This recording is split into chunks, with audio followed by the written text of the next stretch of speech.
A fusillade of fireworks over Malta's Grand Harbour, just a pale echo of the bombs which fell here during World War II.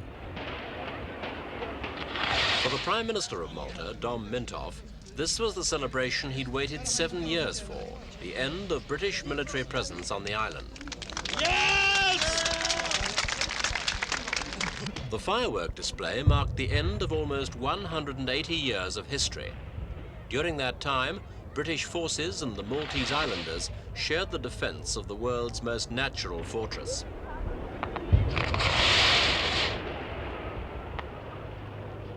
For the Labour government of Dom Mintoff, these festivities last month were the second celebration of independence since 1964. For them, it marked an absolute end of colonialism.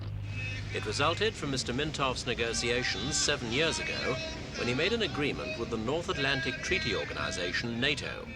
Under this agreement, Britain, as the representative of NATO, was allowed to use Maltese bases until 1979 in return for a hefty annual rent.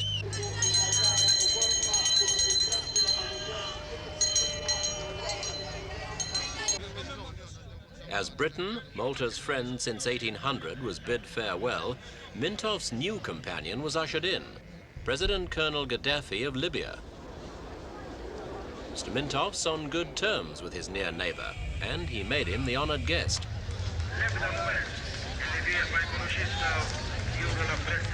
The crowds, augmented by frenzied Libyan students and 500 representatives of the People's Congress of Libya, struggled to catch a glimpse of the Arab leader.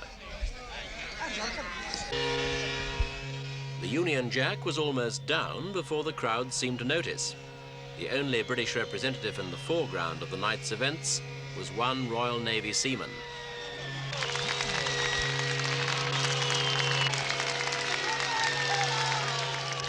With the Maltese flag flying high above the crowds, Mr. Mintoff came forward to light the eternal flame on the new Freedom Monument.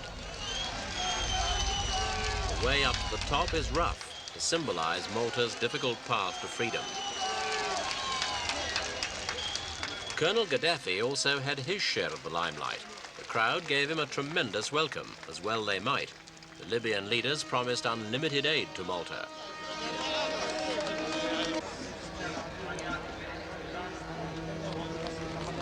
Mr. Mintoff saw this as the night Malta ceased to be an island fortress, dependent on war or the threat of war for its prosperity. But the opposition Nationalist Party didn't see things the same way and boycotted the celebrations.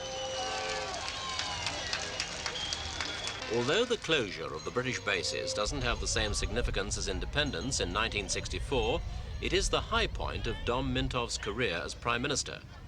It was 20 years ago that Mintoff's plans to integrate Malta with Britain fell through, and since then, his policies have been almost exclusively directed at turning Malta into a neutral state, a republic capable of earning her living without depending on foreign military expenditure.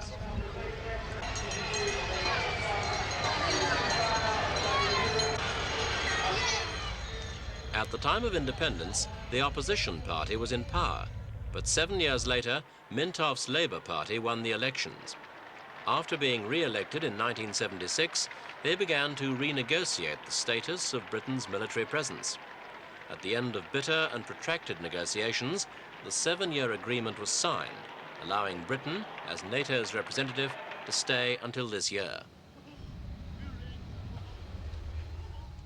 In political terms, the withdrawal of British forces means that Malta will need to find another way of safeguarding her security. That's something on which the government and the opposition Nationalist Party strongly differ. Mr. Mintoff believes that Malta could safely maintain a neutral role if her security could be guaranteed by France and Italy on the one hand, and Libya and Algeria on the other. The opposition agrees Malta should have an independent foreign policy, but favours a generally more pro-Western stand.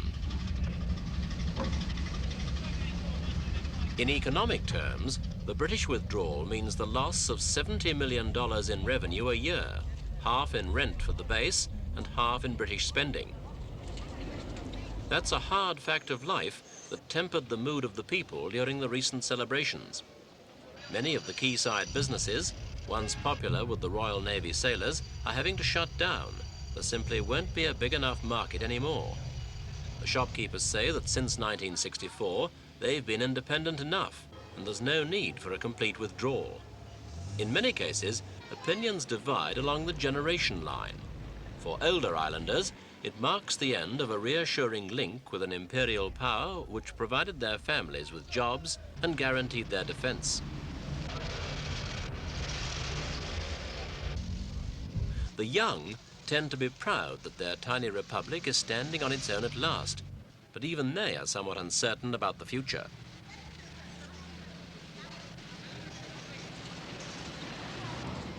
Mr. Mintoff has looked around for new friends, and when the Union Jack came down, there was, tied up in Grand Harbour, a reminder of where he's now looking.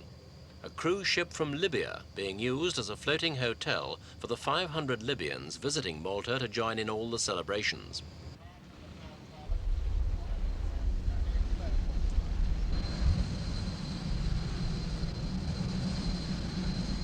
Another sign that the British are being replaced by Libyans is the number of students from Libya who are studying at technical colleges on the island.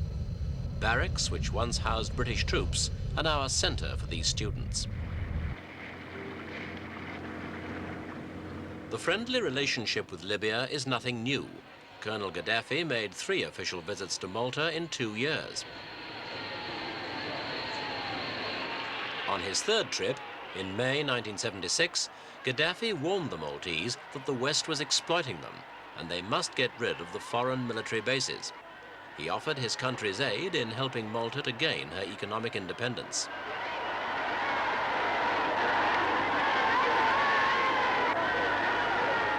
During his recent visit, Gaddafi attacked Britain as the common enemy of Malta and Libya.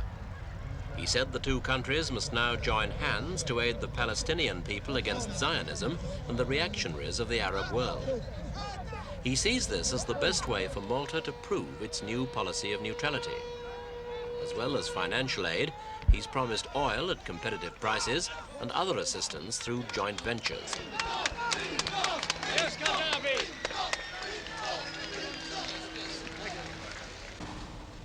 Mr. Mintoff's aim to maintain neutrality and discourage big power presence in the Mediterranean hasn't deterred him from seeking help from all parts of the world. 2 years ago, Mr. Mintoff called in Chinese workers and Chinese aid to create a vast dry dock complex on the island, the 4th largest in the world. The idea was to set Malta up as a ship repair centre for the world, catering for all but the very biggest supertankers. The business the dock brings will help to offset the loss of income caused by the British withdrawal, but it can never be a guarantee of cash. Like the large ships it's designed to repair, a dry dock has to fight for business, and at the moment there's a world surplus of repair facilities.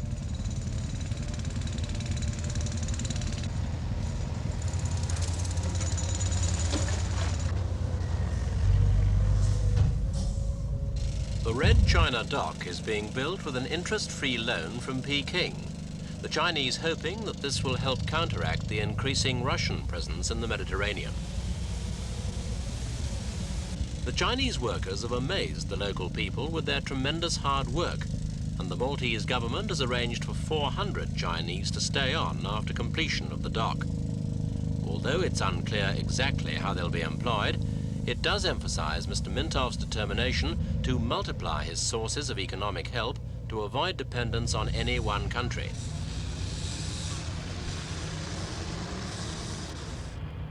With Mr. Mintoff in power, though, there's no certainty about how long he'll play along with anyone. He recently threw out the Italian military mission because Italy wasn't backing his plan to promote Malta as peacemaker between Europe and the Arab world.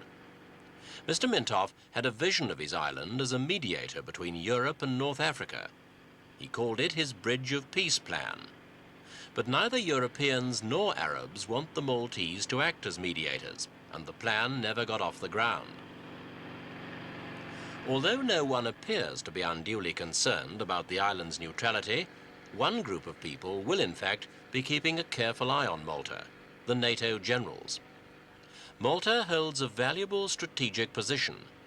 The island lies midway between east and west in the Mediterranean Sea. Apart from the closeness to the socialist regimes of North Africa, it offers natural deep-water harbours. In short, Malta's the ideal spot for a Russian naval base. Because of other weaknesses in NATO's southern flank, it's generally felt that an attack by the Soviet Union is much more likely along what's nicknamed the soft underbelly than in the more heavily defended North German plain. The British departure from Malta is therefore of particular importance to NATO. As the last of the British warships on Malta slipped anchor, the atmosphere amongst pro-Westerners was deceptively calm. This was the morning after all the fireworks and flag raising, and it seemed like an entirely different event. Now, politics apart, the affection of the Maltese people for Britain was obvious. Tens of thousands packed every spot overlooking Grand Harbour to give the HMS London a rousing farewell.